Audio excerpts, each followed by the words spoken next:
¿Qué vamos a ver en esta unidad? Vamos a ver cómo realizar conversión entre tipos, es decir, cómo podemos pasar, por ejemplo, de tipo string a tipo integer. En concreto vamos a ver únicamente conversión entre tipos escalares. Vamos a ver qué son y para qué podemos utilizar las variables predefinidas del sistema. Son variables que ya vienen creadas automáticamente. Y por último veremos las constantes, que no son variables propiamente dichas, pero su uso es muy similar. Conversión entre tipos. Nos permite convertir el valor de una variable a otro tipo de dato. Y leemos. Por ejemplo, podemos convertir un número, el número 12, que es numérico, en el texto 12, entrecomillado, ahora es un texto. Internamente son muy diferentes. Y aquí vemos cuál es su sintaxis. Tenemos la variable original, en el ejemplo anterior sería el número 12. Aquí aplicamos un factor de conversión, asignamos a la variable convertida. Es decir, aquí tendríamos el texto 12 ya entrecomillados.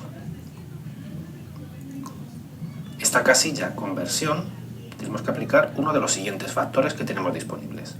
El primero, todos entre paréntesis, int o integer, es equivalente. Nos permite convertir el valor que tenemos aquí a integer. Para convertir a boolean utilizamos uno de estos dos, bool o boolean. Del mismo modo, para convertir a tipo de dato float o número real utilizamos uno de estos tres. Los tres son equivalentes, float, double o real. Si quisiéramos convertir a string, por ejemplo, un número quisiéramos que fuera una cadena de texto, lo convertiríamos utilizando esta sintaxis. PHP tiene más factores para convertir, por ejemplo, array, pero este no está ni siquiera definido aún.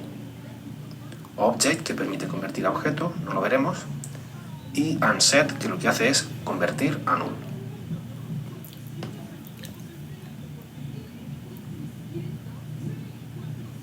Vamos a ver algunas reglas de conversión entre tipos. Como dijimos, vamos a ver únicamente conversión entre tipos escalares. Los escalares son string, integer, float y boolean. En esta columna tenemos el tipo de dato de origen. Y aquí tenemos el tipo de dato de destino, al que lo vamos a convertir. Supongamos que tenemos un string. ¿Cómo lo convertimos a string? Bueno, se queda igual. Si lo pasamos a integer, ese es un caso especial. Cuando un string lo convertimos a integer, va a depender de su contenido. Si el contenido comienza con un número de una o más cifras, se aplicará ese número integer, independientemente que después haya cualquier otra cosa, como un texto, un espacio, un carácter de cambio de línea, será indiferente. Si por el contrario el string comienza por texto, entonces se meterá un 0 en la variable. Ocurre exactamente igual al convertir a float. Si el texto, el string, comienza con un número, ese número se guardará al tipo de dato float. Pero si no comienza con un número, sino que comienza con cualquier otra cosa, entonces se asignará un 0. En la siguiente pantalla vamos a ver ejemplos en los que se entenderá mejor. Ahora supongamos que queremos convertir un string a tipo de dato boolean. Si el string es un texto vacío o tiene un 0, entonces será false. En cualquier otro caso, se convertirá en true. Ahora tenemos un número en una variable de tipo integer. Si la convertimos a string, su valor se mantiene exactamente igual, pero entrecomillado. De integer a integer sigue igual, de integer a float sigue igual, y de integer a boolean ocurre esto. Si el número entero es 0, entonces se convierte en false. Si no es un 0, sino que es cualquier otro número, ya sea positivo o negativo, en ese caso se convierte a true. Ahora supongamos que nuestro dato es de tipo float. Si lo convertimos a string se mantiene. Si por ejemplo el float fuera 13,2, pues pondría 13,2, bueno, en concreto 13.2. Si el float lo convertimos a tipo integer, se redondea el valor, es decir, se elimina la parte decimal. Siguiendo con el ejemplo anterior, 13 con 2 se convertiría en 13. De float a float sigue igual. De float a boolean ocurre esto. Si el valor de float es 0, se convierte en false, y si no es 0, se convierte en true. Ahora imaginemos que tenemos una variable de tipo boolean y la queremos convertir a string. Si el valor de boolean es true, se creará esta cadena de texto, un 1 entrecomillado. Si es false, se creará una cadena de texto vacía. Si lo convirtiéramos a integer, si el valor es true se convierte a 1, si el valor es false se convierte a 0. Lo mismo ocurre al convertirlo a float, y si convertimos de boolean a boolean, su valor se mantiene.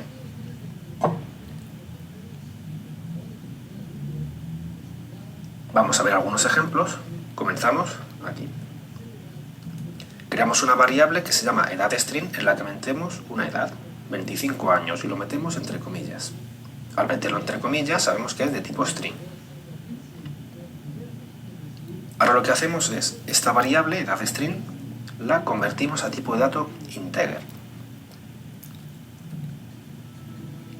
EdadInt tendrá el mismo valor, pero en numérico. Aquí tenemos una rata 25.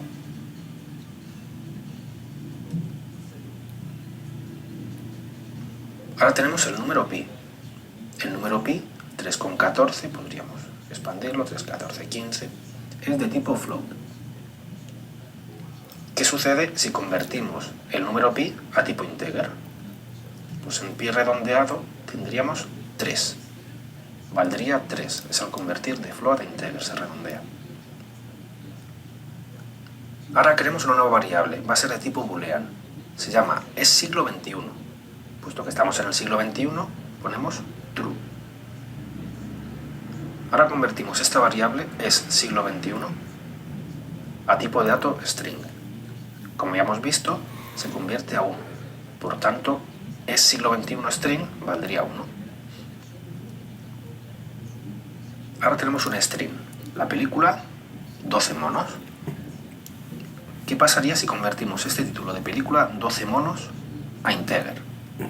Aquí tenemos el título película, tenemos aquí int para convertirlo y aquí una variable de tipo entero. Pues sucedería que al comenzar con números 1 y 2, 12, sería el valor que se asigna a la variable de tipo entero, 12. Sin embargo, si el string comienza con texto en lugar de con números, como es este caso, tengo 105, en ese caso no se asigna ningún número, aunque lo haya, se pondría directamente 0.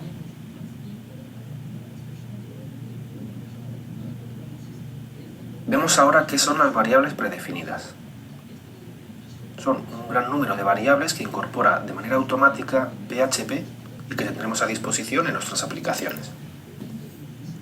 Hay muchas, pero vamos a ver las principales. Tenemos server, get, post, file, request, cookie, session y env.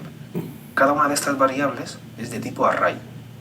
Y recordemos que los arrays eran mapas de claves y valores, índices y valores. Es decir, se puede entender como que cada una de estas variables contiene a su vez otras muchas variables. ¿Qué contiene server? Server contiene un gran número de variables del entorno de ejecución. Podemos ver, por ejemplo, cuál es la IP del servidor que estamos utilizando, o podemos ver la IP del cliente, es decir, del navegador que ha consultado la página, que la ha solicitado. Recordemos que teníamos en HTTP varios métodos de petición, uno era GET, otro era POST. Esto lo utilizaremos cuando veamos los formularios. Con los formularios los usuarios podrán enviarnos variables. Entonces estas variables nos llegarán por GET o por POST, según lo hayamos configurado. También podemos recibir ficheros a través de formularios. Estos nos llegarán a través de esta variable. Tenemos request, que es una combinación de GET, POST y files. Cookie, que es donde nos llegan las cookies que llegan a través de HTTP. Session, que es el sistema de sesiones que implementa PHP de manera automática por nosotros. Y env, que son variables de entorno.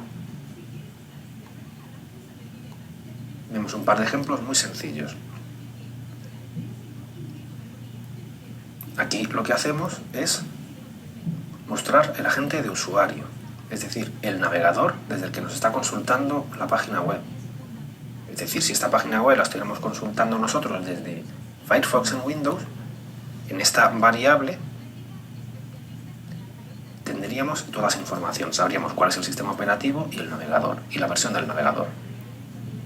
Si quisiéramos saber la IP del cliente que está consultando la página, lo tendríamos en esta otra variable.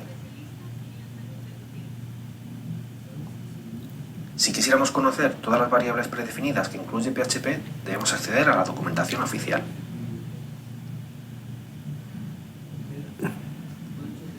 Lo tenemos aquí. Vamos a verlo desde el principio. Vamos a la documentación. Accedemos a variables.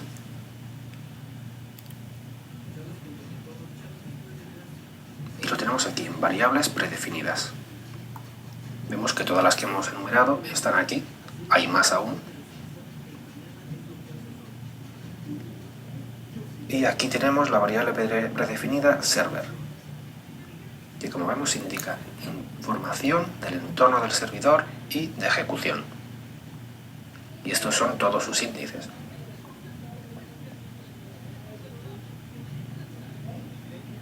Aquí está el que nosotros hemos usado, HTTP User Agent, que es la que indica información sobre el navegador, pero como vemos hay muchas más.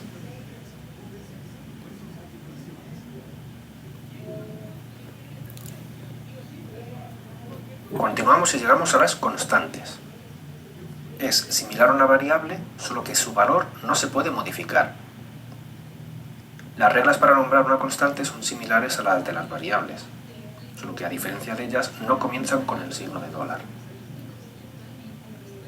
Y además, por convenio, las constantes se suelen utilizar únicamente mayúsculas. Vamos a ver primero un ejemplo con la sintaxis clásica de PHP.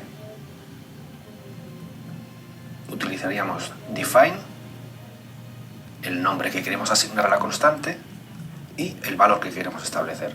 Por ejemplo, define pi 3.14.15.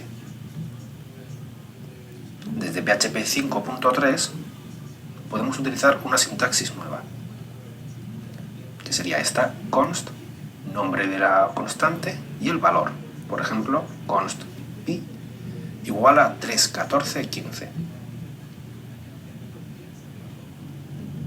Y tal y como ocurre con las variables, que tenemos una serie de variables predefinidas, también tenemos constantes predefinidas. Y algunas de ellas son --line, que nos indica la línea actual del fichero, es decir, la línea en la que se encuentra esta constante. --file, que indica el fichero actual, toda la ruta completa. Y --dir, que indica el directorio actual.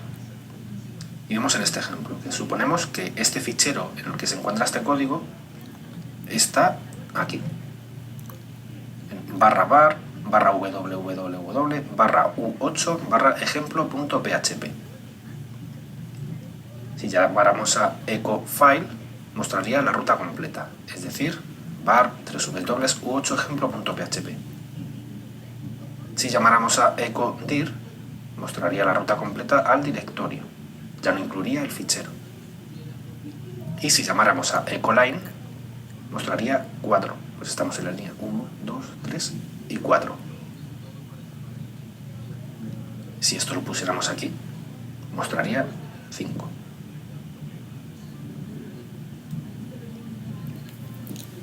Y con esto terminamos el apartado